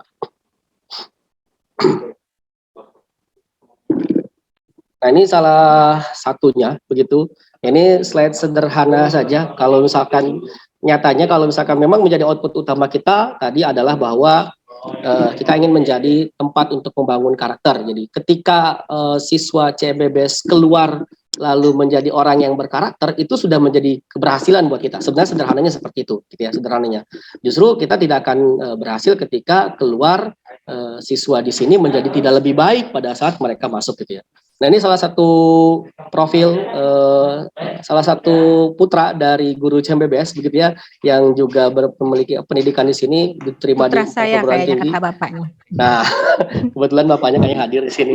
Luar biasa ternyata gitu. Jadi pengembelengan yang luar biasa, jatuh bangun di SNMPTN, jatuh bangun di SNMPTN, ternyata berbuah manis. Dengan berbuah manis pada saat ikhtiarnya luar biasa diterima di 4 perguruan tinggi. Itu tinggal milihnya saja yang bingung gitu ya. Lalu ini beberapa daftar siswa yang kemarin lulus di berbagai perguruan tinggi di Indonesia, banyak di Universitas Indonesia, di Diponegoro, Untirta, di UPN, Brawijaya, ITS, dan seterusnya, banyak sekali begitu ya. Di Unpad, lalu di UIN Suka ya, UIN Syarif Hidayatullah Jakarta, ITB, Unsud, Veteran Jogja, dan Andalas, banyak sekali. Ini hanya sebagian kecil yang bisa ditampilkan, bahwa kita juga punya target bahwa selain siswa berprestasi pada saat prosesnya, yaitu pada saat mereka menempuh pendidikan selama 3 tahun di CMBBS gitu, mereka memiliki prestasi-prestasi dalam bidang apapun tadi yang seperti Pak Kepala sampaikan. Lalu juga kita punya output juga yang memang lebih kepada pembangunan karakter begitu ya, bisa terlihat selama 3 tahun, seperti yang tentu juga yang kita tidak pungkiri bahwa sekolah harus menjadi wadah untuk menghasilkan produk siswa-siswa yang mencapai pencapaian dalam penyerapan di perguruan tinggi negeri, baik di Indonesia maupun di luar negeri. Kurang lebih seperti itu gambarannya, Umi, begitu ya. Termasuk juga ini di tahun lalu di angkatannya 12 di LVAD juga ternyata ketika saya lihat datanya, data-data siswa yang lulus di perguruan tinggi di luar negeri begitu ya, ternyata cukup banyak dalam satu angkatan pun. Ini baru ditampilkan satu angkatan. Belum kita coba cek-cek di angkatan sebelum, dari angkatan 1 sampai angkatan 11 begitu ya, belum kita cek. Nah, saya memberikan tampilan saja. Saya lihat ambil data terakhir, ternyata banyak juga anak yang memang luar biasanya adalah diterima di beberapa perguruan tinggi luar negeri gitu ya. Di samping tadi ternyata ada juga profil-profil alumni kita yang ternyata sudah berkiprah di Indonesia maupun berkiprah di luar negeri, baik dalam institusi maupun dalam perusahaan-perusahaan yang levelnya multinasional dan seterusnya begitu. Ini adalah angkatan yang kemarin LVAD begitu ya. Ada yang sampai diterima di 3 university begitu ya. Misalkan diterima di University Utara Malaysia melalui jalur rapot gitu. Lalu juga diterima di Istanbul, Turki, lalu juga diterima di Istanbul juga di Turki juga dengan jurusan yang berbeda begitu. Tentu ini ada peran penting dari komunitas gitu ya, dari sivitas, tentu dari saling bahu-membahu di antara siswa, peran juga dari guru-guru yang luar biasa mensupport, dan peran juga dari guru BK yang update dengan informasi, yang terus memberikan pendampingan dalam. Karena ketika ini tidak update, misalkan guru-gurunya ya, terutama guru BK-nya tidak update, sekolahnya tidak update, tentu ini akan terlewatkan begitu saja begitu ya. Biasanya begitu gitu ya. Tapi kalau misalkan di CMBS, alhamdulillah sejauh ini saya melihat Civitas sangat mensupport gitu ya, baik Civitas guru, wali asuh, guru BK dan seterusnya dalam hal output di perguruan tinggi baik dalam maupun luar negeri. Tentu di antara siswanya juga saling memberikan informasi, saling berjuang, saling mendorong ya, bukan saling melemahkan. Itu atmosfer yang sulit ditemui, saya kira, di beberapa sekolah yang lain, Umi, begitu ya. Nah, beruntunglah ketika adik-adik semuanya masuk di sini, tinggal kuatkan doa, kuatkan ikhtiar, dan benar-benar luruskan mimpinya, luruskan ikhtiarnya untuk mencapai mimpinya apa. Karena mimpinya besar juga kalau ikhtiarnya kecil ya tidak akan bisa berhasil, karena tentu mimpi itu akan selalu linear dengan ikhtiar. Ikhtiarnya kecil ya mimpinya juga insya Allah tidak akan tercapai. Kecuali Allah menghendakinya begitu. Ini salah satunya, banyak sekali, termasuk di Jepang, di Ritsumei Seikan, di Asia Pacific University dan seterusnya, banyak juga. Kalau kita tampilkan yang sebelum-sebelumnya ya malah cukup banyak begitu ya, bukan cukup banyak sekali, kurang lebih seperti itu. Nah ini dan seterusnya, ini peraih-peraih medali tadi saya kira sudah ditampilkan lah ya, tidak perlu saya tampilkan kembali. Tapi pada prinsipnya Umi gitu dan seluruh audiens partisipan, penting adik-adik semuanya untuk bisa memilih lanjutan sekolah yang terbaik gitu ya. Tentu dengan berbagai pertimbangan yang tadi Pak Kepala di awal sekali menyampaikan bahwa dasari pertimbangan-pertimbangan memilih itu dengan cara lokasinya di mana, atmosfernya seperti apa, kira-kira yang daftar kawan-kawannya seperti apa. Karena mau tidak mau itu menjadi lingkungan yang akan adik-adik tempati selama 3 tahun, yang bisa jadi itu menurunkan karakter adik-adik semuanya kalau salah gitu ya. Atau malah yang awalnya sudah bagus malah menjadi tidak bagus. Tapi ketika adik-adik mencoba untuk masuk di sekolah boarding yang tentu akan berbeda dengan sekolah pada umumnya, tentu akan banyak pengorbanan. Saya kira itu akan banyak pengorbanan yang ya pasti ya akan ada pengorbanan yang luar biasa, yang biasanya segala sesuatu sudah tersedia gitu ya. Ini di boarding 24 jam segala sesuatu dipersiapkan secara sendiri, pengorbanannya luar biasa, pengorbanannya sangat berat ya untuk tinggal di asrama gitu ya. Tapi ini saya kira untuk menjadi salah satu solusi untuk mencari pemimpin-pemimpin masa depan yang handal, yang punya pemikiran kritis. Kenapa? Karena sudah benar-benar digembleng selama 3 tahun dengan 24 jam, dengan pengawasan, dengan tentu dengan atmosfer yang insya Allah positif ya. Ya kita punya output ke sana ya, punya output bahwa kita pengen menghasilkan pemimpin-pemimpin yang memang handal, punya pemikiran yang kritis, yang mampu nanti pada akhirnya mampu mengayomi masyarakat. Kalau jadi politisi tadi katanya politisi yang jujur, kalau jadi pengusaha yang jujur, berintegritas dan seterusnya. Ya banyaklah keunggulan-keunggulan boarding dan yang lainnya yang tidak bisa disebutkan. Tapi pada prinsipnya adik-adik sekarang perlu berpikir dengan matang, silakan pertimbangkan dengan matang langkah apa yang diambil, diskusikan dengan orang tua, minta doa orang tua, lalu coba hubungkan itu dengan masa depan adik-adik, cita-cita adik-adik, impian adik-adik apa, sehingga tidak salah memilih, tidak salah melangkah untuk sekolah apa yang dijadikan lanjutan pasca sekolah menengah pertama. Terima kasih. Masya Allah. Oke, tadi Pak Afif itu sudah menayangkan apa? Coba bisa dilihat dulu Pak Afif, mungkin bisa menjadi gambaran bagi peserta webinar.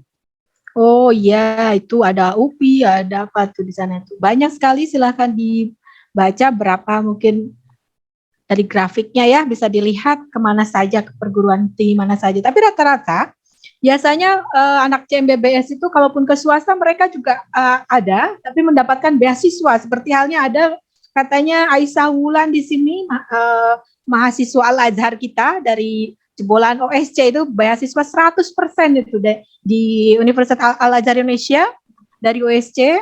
Dia sudah bergabung, nanti kita tanyakan lagi testimoninya ini. Tapi Pak Bedi, Pak Kepala, saya mau bertanya dulu. Ini pertanyaan emak-emak atau orang tua rata-rata Pak, dan ini pasti tujuan utama biasanya ketika mau melihat sebuah sekolah. Pak Bedi, saya mau bisikin saja, berapa sih biayanya untuk masuk ke sekolah ini? Kita ini harus terbuka nih di biayanya, nih kayak sekolahnya begini loh, gitu seperti ini. Saya mau nanya nih sebagai orang tua kan pasti bertanya, memikirkan uang ya, finansial berapa sih Pak biayanya? Iya, paham.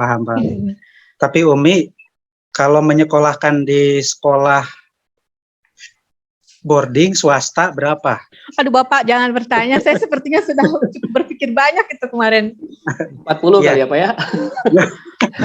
Iya, baik Umi, alhamdulillah CMBBS ini statusnya adalah SMA negeri di bawah naungan pemerintahan Provinsi Banten. Nah, kalau kita bicara soal naungan kan bicara juga soal pembiayaannya. Jadi CMBBS ini dominan dibiayai oleh 2 sumber.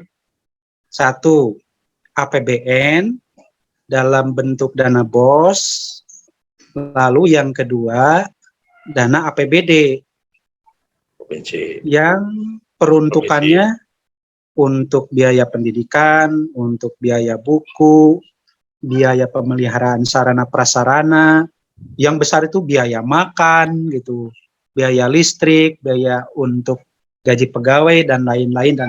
Jadi sebetulnya barangkali 95% lah itu sudah dibiayai dari APBD dan APBN. Alhamdulillah. Nah, tapi kan yang namanya di sekolah dan dananya bersumber dari APBD dan APBN, kan ada saja hal-hal yang tidak bisa di-cover oleh kedua sumber pembiayaan itu. Dan mau tidak mau kan itu dibicarakan dengan orang tua gitu ya, dengan orang tua siswa. Dan saya tidak bisa jawab tuh. Saya tidak sebut gratis 100%, nggak bisa gitu. Disebut bayar, nggak bisa gitu. Karena itu kan ada mekanismenya. Tapi biasanya ya yang jelas misalnya tahapan kegiatan PPDB ini kan itu full dibiayai, jadi tidak memungut biaya sedikit pun dari orang tua. Kemudian paling pas masuk nanti biaya untuk pakaian ya, untuk pakaian. Karena untuk pakaian itu tidak di-cover dari APBD maupun APBN gitu. Dipakai kan ya Pak ya sama siswanya ya. Nah, dipakai untuk kepentingan siswa sendiri gitu ya, dan itu pun sifatnya ditawarkan kepada orang tua. Komponennya apa saja kan banyak kita Umi ya, komponen untuk biaya pakaian itu ada jas gitu, kemudian ada pakaian seragam putih abu, ada pramuka ada dan muslim dan lain sebagainya. Ya banyak sekali lah, memang beda dengan sekolah reguler. Ya. Dan itu biasanya dibicarakan ke orang tua. Nah, orang tua setuju nggak gitu? Kalau mau misalnya pesan silahkan, kalau enggak ya nggak apa-apa gitu. Jadi sifatnya penawaran. Dan semuanya pada akhirnya bergantung kepada orang tua. Jadi kalau dari segi biaya, ya kalau saya juga kan orang tua ya. Ya jauh lah, yang namanya juga sekolah negeri lah Bu. Betul ya. Pak. Jadi kalaupun mengeluarkan biaya ya saya kira kecil sekali lah, kecil sekali dibandingkan. Dan seragam itu mungkin di awal tahun saja ya Pak ya? Nah biayanya ya, biasanya awal tahun saja dan biasanya dipakai untuk 3 tahun kan ya, ya. Tidak di setiap tahun istilahnya, hanya di kelas 10 saja kan? Ya itu untuk 3 tahun, jadi ya kita bisa bandingkan dengan di pasar kayak apa lah. Jadi bandingkan dengan swasta yang awal masuk saja sudah berjut-jut gitu. Oh iya, Masya Allah. Padahal dari segi kualitas pelayanan dan output ya kita bisa bandingkan lah gitu, dan kita sudah bisa menunjukkan bukti-buktinya. Gitu. Itu ya Umi ya. Ya betul. Dengan berseragam kita tidak bisa membedakan, tidak ada pembedaan di antara mereka ya, sama semuanya. Ketika sudah masuk ke SMA CMBBS, semua anak adalah sama bagi kami guru-guru dan semua pelayanannya sama. Ya, atau mau hukuman sama nggak Pak Tri, itu sama nggak kira-kira hukuman untuk anaknya Pak Kepala misalnya dengan anaknya Pak siapa, sama atau tidak? Harus sama Bu. Harus sama. Namanya diskriminasi ya. Makanya kita seragamkan supaya kita tidak melihat dari mana mereka ya, tapi sama-sama dididik gitu. Iya.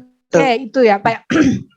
Kemudian kayaknya kita akan bertanya dengan para ini nih, ada bisikan-bisikan dari saya nih, ada beberapa guru. Coba sih testimoni dari para alumni atau mungkin dari Bapak Ibu peserta webinar ada yang ingin bertanya. Boleh mungkin langsung, kalau tidak ada kendala di audionya tidak masalah, silahkan langsung. Atau kita sekarang boleh bertanya? Mangga. Boleh bertanya nih? Boleh. Siapa dengan siapa? Assalamualaikum warahmatullahi wabarakatuh. Waalaikumsalam. Nama saya Juhri, pekerjaan PNS asal Menes. Kebetulan tahun ini mau masukkan anak dari jalur tahfidz, yaitu dari SMP Fazlul Karim Cirangka. Ya sudah 16 juz. Untuk di boarding, saya ingin tahu ada program kelanjutan kalau seandainya anak saya diterima untuk tahfidz. Karena orientasinya ketika dia punya prestasi dari akademik maupun dari tahfidz itu, nanti kemana arahnya setelah kalau sudah diterima di CMBBS dan kelanjutan ke perguruan tingginya. Terima kasih. Assalamualaikum warahmatullahi wabarakatuh. Terima kasih Pak Juhri, orang Pandeglang, Menes Pak, katanya sudah 16 juz, Masya Allah. Sudah 16 juz, mau bagaimana Pak? Silakan Bapak Jubaidi. Ya, bagus. Terima kasih Pak Juhri dari Pak. Menes, dari Menes ya. Ya. Kalau ingat Menes itu saya ingat sama Haroki Madani. Iya betul Pak. Iya betul, dekat itu. Haroki Madani. Anak Pak Mahfud ya. Betul, anak Pak Mahfud. Sekarang di ITB kalau tidak salah ya. Di ITB. Dosen ITB, alhamdulillah. Ya. Jadi putra atau putri nih? Putri. Rifda Nur Fauzia. Alhamdulillah. Sudah 16 juz ya, sudah 16. Luar biasa. Alhamdulillah, mudah-mudahan nanti tes tahfidznya lulus, sehingga kalau sudah lulus bisa nanti tanpa tes lagi diterima di sekolah kami di SMAN CMBBS. Dan nanti setelah lulus kita juga menyediakan program untuk pendampingan terus-menerus. Jadi program kami ini, Pak Juhri, disediakan ustadz dan ustazah untuk mendampingi anak-anak yang reguler dengan target 3 juz, lalu anak-anak yang jalur tahfidz yang minimal 15 juz itu terus kita dampingi, ya. Minimal bisa mempertahankan gitu ya, minimal bisa mempertahankan. Syukur-syukur bisa sampai menyelesaikan hingga 30 juz. Amin, amin, amin. Dan itu ada ustadznya, insya Allah kami punya ustadz, punya ustazah yang sudah hafiz Quran, ini suami istri nih. Amin, Jadi amin. insya Allah akan siap mendampingi itu. Dan bagi anak-anak yang mempunyai hafalan yang luar biasa seperti ini, sebetulnya di perguruan tinggi sudah ada fasilitas untuk bisa masuk tanpa tes lagi. Dan kami, ya kami sudah punya contohnya, misalnya putri siapa namanya? Fatimah Az-Zahra. Ya, Fatimah Az-Zahra yang hafalannya mencapai 30 juz, diterima di UNS di kedokteran. Dia udah semester berapa tuh sekarang ya? Ya, amin, amin. Itu sudah ada contohnya, Pak. Dan saya dengar juga perguruan tinggi yang lain mulai membuka kesempatan bagi anak-anak yang punya hafalan Qur'annya banyak, itu 15 juz atau lebih, bahkan yang luar biasa lagi kalau 30 juz. Jadi ini saya kira kesempatan yang baik bagi putra-putri ya seperti putri Bapak ini gitu untuk bisa memanfaatkan. Jadi ya kita membayangkan suatu saat dari CMBBS masuk ke perguruan tinggi, lulus dari perguruan tinggi, jadi dokter dan hafal 30 juz. Amin, amin, amin. Wah, luar biasa. Luar biasa. Ya, ini menjadi impian kita, mudah-mudahan gitu Pak. Jadi kami doakan mudah-mudahan ya, minta doanya aja Pak Juhri menjadi keluarga besar SMAN CMBBS. Amin, Pak. Amin, amin. Bagi kami sebetulnya CMBBS itu bukan hanya sekolahan Pak, tetapi menjadi rumah besar bagi kita semuanya, bagi siswanya, bagi gurunya, juga bagi orang tuanya gitu, sehingga persaudaraan itu tetap dibina, dijalin, terus ditumbuhkan di sekolah kami ini. Begitu kira-kira ya Pak Juhri. Ya. Ya, terima kasih Pak. Ya, terima kasih atas ininya. Jadi mungkin keseimbangan antara akademik dan prestasi itu ya di bidang betul. Terima kasih. Saya percayalah ke CMBBS insya Allah. Amin. Percaya sama Allah. Percaya sama Allah, Pak. Jadi kerja keras, kerja ikhlas tuntas gitu ya. Ya pada yang pada kepala. Iya, pada yang tuh. Iya, betul.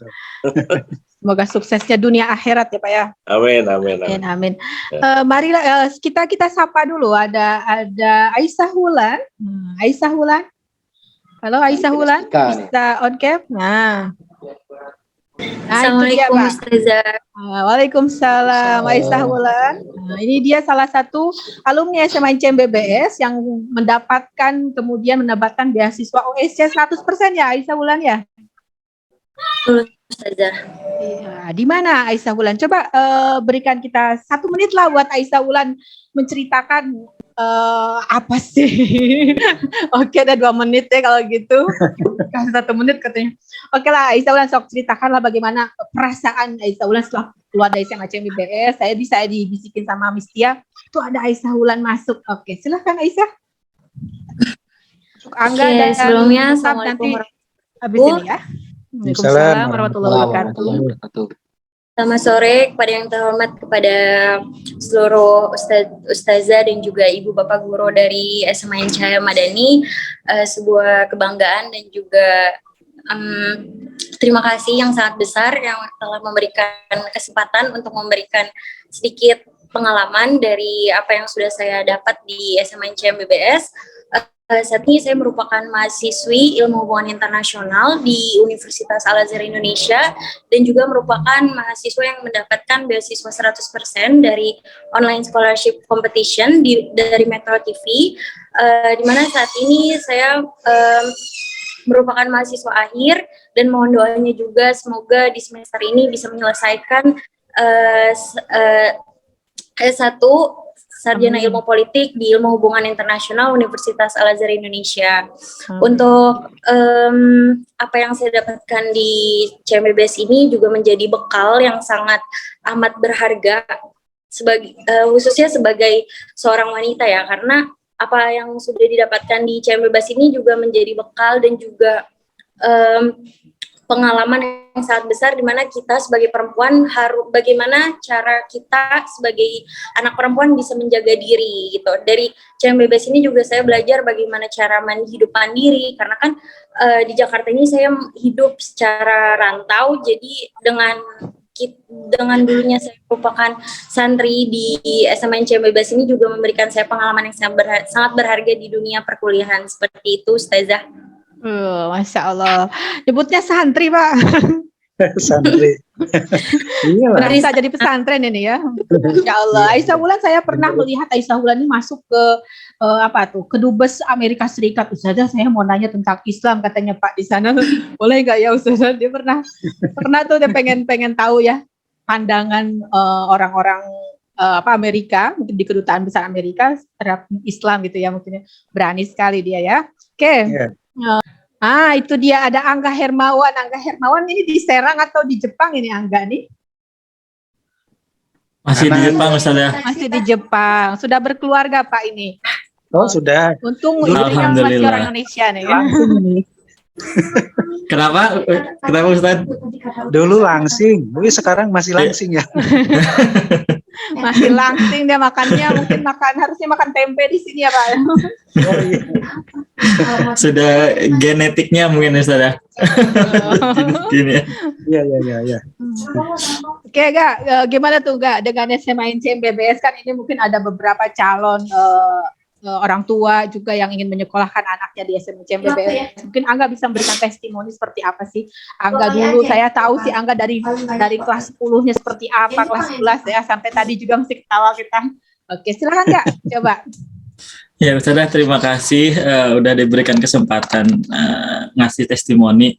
Ya senang banget sore ini bisa ketemu sama asatidzah semua yang udah lama banget kayaknya nggak tatap muka secara langsung ya, karena belum ada kesempatan juga untuk pulang ke Indonesia. Jadi alhamdulillah sih sekarang bisa diberi kesempatan lagi ketemu sama wajah-wajah yang dulu pernah menghiasi hidup di Cahaya Madani ya. Di Cahaya Madani. Ya waktu saya angkatan 4 ya. Salah satu angkatan yang awal-awal lah. Terus setelah lulus dari SMA CMBS saya ke ITB, terus S2 S3 di Jepang, dan alhamdulillah sekarang udah selesai S3-nya, bekerja di sini sebagai peneliti di universitas. Paling kalau di CMBBS ini sebenarnya ada ini sih dua hal yang benar-benar sangat berubah di hidup saya Ustaz ya. Pertama kemampuan bahasa Ustaz. Kemampuan bahasa ini sangat penting ya, apalagi di zaman sekarang ini kita udah mikirnya bukan sesama orang Indonesia aja kompetisinya, tapi sama orang luar juga gitu. Jadi kalau misalkan bisa lebih dari satu bahasa itu jauh lebih bagus, karena kita nanti interaksinya bukan cuma sama orang Indonesia aja, tapi juga udah interaksi sama orang luar gitu. Jadi di CMBBS saya waktu masuk CMBBS saya benar-benar nggak bisa bahasa Inggris saja, nggak bisa bahasa Arab. Jadi awal-awal benar-benar nggak ada kemampuan ngomong bahasa Inggris, bahasa Arab. Tetapi setelah 3 tahun di CMBBS, alhamdulillah gitu ada berkat ya bimbingan asatidzah, terus sama teman-teman juga kan kita dipaksa buat ngomong ya, nggak boleh bahasa Indonesia. Jadi benar-benar dipaksa buat ngobrol dengan teman kita pun pakai bahasa Inggris, bahasa Arab. Jadi itu yang bisa melatih kemampuan bahasa saya sampai sekarang. Jadi alhamdulillah sangat terpakai nih kemampuan bahasanya gitu sampai sekarang. Terus yang kedua itu ini sih eskul-nya itu sangat-sangat membantu kita mengembangkan apa minat kita gitu kan. Kalau mungkin enggak semua sekolah gitu di Indonesia tuh punya eskul yang sangat spesifik gitu ya. Karena misalkan kalau saya dulu aktifnya di karya ilmiah remaja dulu ya di KIR. Jadi enggak semua sekolah tuh punya KIR gitu. Beberapa sekolah aja di Indonesia tuh yang punya eskul karya ilmiah remaja, dan saya ikut di situ, dan alhamdulillah minat saya sampai sekarang gitu, sampai S3 sampai kerjanya masih peneliti saja. Benar sekali. Masya Allah. Itu sih yang paling, dua hal yang paling besar gitu yang merubah hidup dari Angga yang dulu SMP-nya belum bisa apa-apa gitu saja, masuk SMA, belajar bahasa, belajar meneliti, sampai sekarang udah jadi sesuatu lah. Ya, saya terima kasih banyak juga. Tuh Angga tuh pengen lomba aja, Pak Bedi nih. Oh iya, benar saja. Lomba aja. Ngapain Angga mau ngumpulin uang? Ya, terima kasih Angga, sukses terus. Jadi kalau gitu saya harus panggil Pak Dokter Angga atau gimana? Oh, nggak usah saya. Jadi malu ya. Nih orang tuanya masih di sini-sini saja ini. Belum nyampe saya ke Jepang, Angga sudah nyampe Jepang. Sudah berapa tahun tinggal di sana, Angga? Sekarang udah masuk tahun ke-7 saya. Masya Allah, sudah mau jadi orang Jepang atau ya? Sudah enak mencium bau-bau di sana, udara-udara di Jepang ya. Kangen makanan Indonesia sudah. Sudah ketemu dengan ini Jerome Pauline ya. Bapak ngikutin juga Jerome Pauline tuh. Betul, Masya Allah. Oke. Di Jepang masih futsal enggak? Tuh, agak. Kenapa? Ustaz Dayan? Masih futsal tuh Pak, masih tuh Pak. Futsal wajib Pak. Angga itu dia di olahraganya bagus dulu. Di futsalnya sama basketnya ini. Di sana masih ada. Masih futsal Pak. Seangkatan sama Indah ya kayaknya. Iya, sama anaknya Bapak Ustaz Dayan. Pak Dayan tuh anaknya Indah. Beliau di mana tadi Pak Dayan? Pak Indah sekarang di mana Pak Dayan? Di Soho Industri. Oh, ya. Tuh ya, alhamdulillah. Industri obat. Ya. Oke, Angga, Masya Allah. Bahasa ya Angga ya, ternyata bahasa yang dulunya Angga tidak bisa apa-apa tuh dari Serang datang ke CMBBS, dibawa ke kampung, ceritanya CMBBS-nya ternyata di CMBBS itu mendunia ya. Nah, ini yang namanya think globally, act locally. Ya, tetap aja harus actionnya tetap lokal, tapi think-nya harus global. Jadi dengan bahasa Angga bisa merasa terbantu. Dulu suruh bahasa Arab, bahasa Inggris mungkin dulu terbata-bata ya, Angga ya. Betul Ustazah. Sangat tidak. Saya malu-malu dulu Ustazah, ya nggak pede, malu. Mau ngomong nggak bisa, dari kita mulai nggak bisa ngomong bahasa ini sampai sekarang udah bisa ngomong bahasa Jepang toh. Coba ya, Angga bisa bagaimana ngomong bahasa Jepang? Sedikit Ustazah. Coba Angga menunjukkan bahasa Jepang seperti apa Ustazah? Suruh ngomong apa? Saya bingung loh. CMBBS adalah tempat saya. Wah, susah Ustazah. Susah. Apa? Terserah apa yang kira-kira kita juga paham lah. Apa Ustazah? Ya minasan, CMBBS ni toroku shite kudasai. Oke, arigato gozaimasu. Saya cuma arigato gozaimasu. Ayo, ini dia sosok Angga, angkatan 4 yang masih low profile ya, tetap walaupun dia sudah S3 mengalahkan guru-gurunya. Oke, ada pertanyaan dari Evit Khalil. Oke, saya bacakan ya.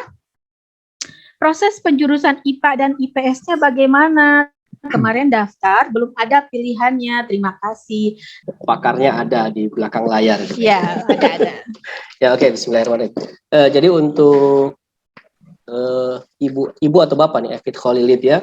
Untuk proses penjurusan IPA IPS memang di awal untuk kelas 10 tidak ada dulu penjurusan, karena memang untuk sekolah CMBBS saat ini termasuk dalam yang masuk program dalam sekolah penggerak yang memang tidak ada penjurusan di kelas 10.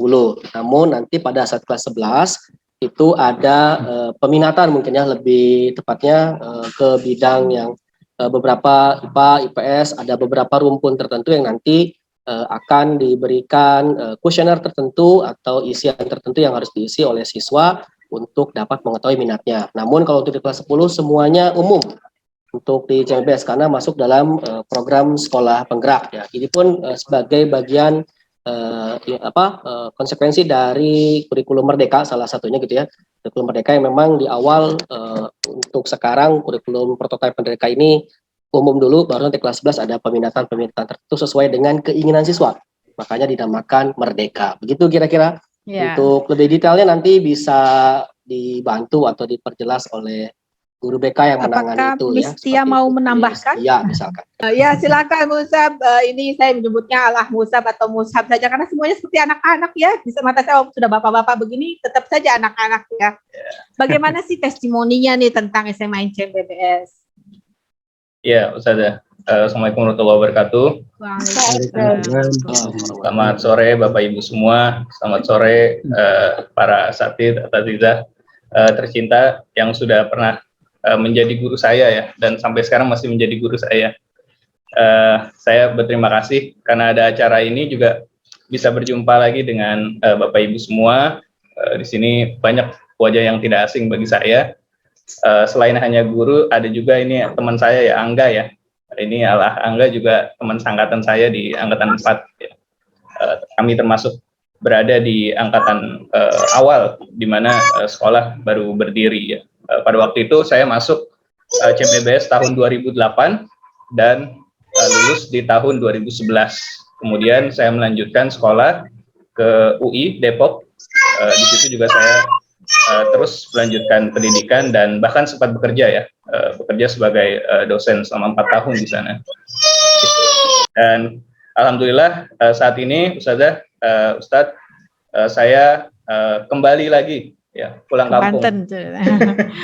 Kembali lagi pulang kampung, insya Allah saya akan menjadi dosen ya, staf fakultas di Fakultas Teknik Universitas Sultan Ageng Tirtayasa. Jadi kami berencana untuk membuka satu program studi baru yaitu arsitektur. Jadi arsitektur ini adalah jurusan pertama ya di kampus negeri yang ada di Banten. Jadi saya berharap nanti juga selain masuk ke CMBBS bisa masuk juga ke arsitektur Untirta. Ya. Saya jadi promosi ya. Iya, promosi nih. Iya, Ustazah, ini syukran kasiron atas waktu dan ruangnya. Yang sebetulnya paling berkesan buat saya tadi Angga juga sudah menyebutkan tentang bahasa ya. Bahasa dan juga kegiatan ekstrakurikuler. Tapi sebetulnya yang menurut saya penting di situ bukan pada hard skill-nya ya, tapi kepada soft skill-nya, yaitu bagaimana di kedua tempat itu kita didorong untuk lebih berani. Itu sebetulnya, ya kan? Bukan hanya soal hard skill, karena menurut saya kalau kemampuan bahasa bisa kita cari di kursus ya, atau misalnya ikut ekstrakurikuler sebenarnya setiap SMA, setiap sekolah ya saya yakin ada itu. Tapi sebetulnya yang didorong atau dipaksa ya untuk bisa berpartisipasi adalah tadi kemampuan untuk berani ya, lebih berani untuk berbicara, mengungkapkan pendapat, lebih berani untuk aktif terlibat ya. Karena kalau di sekolah biasa mungkin tidak ada dorongan ya secara khusus kepada setiap individu, karena ya sekolah pulang gitu kan. Kecuali pada siswa yang menonjol. Tapi kalau di CMBBS semuanya harus menonjol gitu. Yeah. Jadi saya yakin setiap orang atau setiap siswa itu pernah menjadi ketua atau pemimpin panitia. Itu pasti itu. Jadi nanti dicari siapa yang belum pernah ikut sesuatu gitu ya, ikut aktif di organisasi atau di lomba, dia harus ikut. Gitu. Jadi menurut saya itunya yang penting tuh, encouragement-nya ya di sekolah boarding itu sangat penting gitu. Jadi selain hanya hard skill tapi juga soft skill-nya. Mungkin itu ya Ustazah ya, terutama ketika dimana siswa ini kan tahap-tahap peremajaan dan pendewasaan kan. Yang paling berpengaruh buat saya adalah di CMBBS lah tempat saya mendewasakan diri Ustazah. Jadi ketemu banyak konflik, persahabatan, pertemanan, kemudian puber juga kayaknya. Puber juga ya, mungkin juga nanti ada konflik pertama kali suka sama lawan jenis, ya itu wajar ya. Itu kan wajar gitu, manusiawi. Kalau nggak suka sama sekali, itu bahaya ya. Gitu. Tapi gimana manajemennya itu loh, itu yang menurut saya penting banget sih gitu. Itu pelajaran hidup yang nggak bisa diulang lagi sih. Masya Allah. Wah, itu dari saya Ustazah. Iya. Wah, itu kayaknya sudah mencerminkan beberapa banyak ini ya menurut kata alumni semuanya. Kalau Hangga kelihatannya ada anaknya juga tuh melihat supaya, hai cinta Indonesia. Oke, tadi ada di chat. Terima kasih Musab, Masya Allah sudah makin menggemuk ya sekarang. Ini ada dari pertanyaan di chat kita, yaitu Bismillah Pak Bu Afwan mau menanyakan untuk tahun ini berapa kuota untuk SMA NCMBBS. Lalu kemudian jika keterima, apakah anak diperbolehkan bawa laptop atau handphone? Terima kasih. Bapak Kepala kayaknya yang berhak menjawab. Iya, iya. Rencana kita tahun ini menerima 160 orang. Oh, 160. Nambah berarti ya Pak ya? Insya Allah nambah, insya Allah nambah. Lalu apa tadi, laptop ya? Ya, laptop atau handphone Pak? Laptop itu malah kita anjurkan untuk bawa gitu ya, karena kegiatan pembelajaran kita juga tetap berorientasi dan berbasis IT juga gitu. Jadi betul. Laptop itu dibawa, tetapi penggunaannya akan kita atur. Jadi tidak bisa misalnya ke asrama tidak boleh bawa laptop begitu ya. Ke kelas juga ada aturannya. Di luar asrama, di luar kelas juga ada tempat khusus untuk menggunakan laptop dan jamnya tertentu gitu ya. Karena aturan ini dibuat berdasarkan pengalaman juga gitu. Jangan sampai alat yang namanya laptop itu mestinya bermanfaat malah menjadi madorot gitu bagi siswa yang bersangkutan. Kalau untuk HP sampai saat ini kita belum mengizinkan. Betul. Belum mengizinkan karena pertimbangannya itu tadi banyak madorotnya lah. Dan agak susah ngontrolnya gitu. Betul. Gitu mungkin ya. Iya, betul. Makasih Pak. Ada lagi nih pertanyaan. Apakah SMA CMBBS tahun ini mengikuti kurikulum baru? Kurikulum Merdeka mungkin ya? Iya. Iya, jadi dijawab langsung. Ya, tadi juga Pak Tri sudah menjelaskan bahwa SMA NCMBBS ini sudah mau masuk 1 tahun ini menjalankan kurikulum Merdeka atau dulu disebutnya kurikulum sekolah penggerak atau kurikulum prototipe. Jadi kita adalah salah satu sekolah pionir penyelenggara implementasi kurikulum baru atau kurikulum Merdeka itu tadi. Salah satu ciri diantaranya kurikulum Merdeka ini di kelas 10 tidak ada penjurusan. Jadi tidak ada jurusan IPA, tidak ada jurusan IPS. Jadi flat saja semuanya belajar gitu ya. Nah nanti begitu masuk di kelas 11 ada yang namanya peminatan mata pelajaran. Jadi namanya bukan penjurusan. Jadi namanya peminatan mata pelajaran. Mata pelajaran apa yang dipilih oleh siswa sesuai dengan minatnya itu yang diikuti. Itu kira-kira. Ada lagi yang lain banyak. Tapi nanti saja setelah masuk menjadi siswa CMBBS. Setelah masuk nanti lebih jelas lagi sama Pak Kepala Sekolah ya. Oke, ini betul, ada chat dari Alah Musab katanya dulu angkatan 4 baru 56 orang katanya Pak ternyata. Oh iya. Dulu tuh memang dibatasi ya Musab ya. Sekarang juga sebenarnya udah 100 nambah gitu ya. Oke. Sepertinya waktunya ini tidak terasa nih Pak. Apa masih ada yang mau ditanyakan? Tapi kayaknya waktunya sudah pukul. Oh ini ada dari Sri Yunaningsi. Untuk tes akademik literasi dan numerik, ini. Apakah nanti tes secara langsung di sekolah atau melalui online? Kayaknya akan sebenarnya ada yang berkompeten di sini Pak Ahmad ya. Tapi saya minta Pak Putra sajalah yang menjawab. Pak Putra silakan. Oh iya, mungkin kalau untuk literasi dan numerasi fiksasinya di Pak Ahmad mungkin ya Bu ya. Fiksasinya untuk tesnya apakah langsung secara online atau tidak di regulasinya. Mungkin bisa dibantu Pak Ahmad.